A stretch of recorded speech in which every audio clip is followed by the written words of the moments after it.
Ipinahayag po ng COMELEC na malalaman sa loob ng isang linggo ang mga mananalo sa May 2025 elections.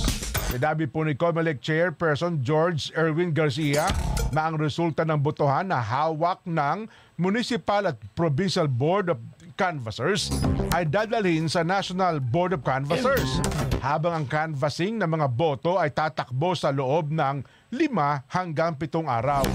Inaasahan namang mas magiging mabilis ang pagbilang ng mga boto kaysa sa month-long vote canvassing ng mga naunang manual elections.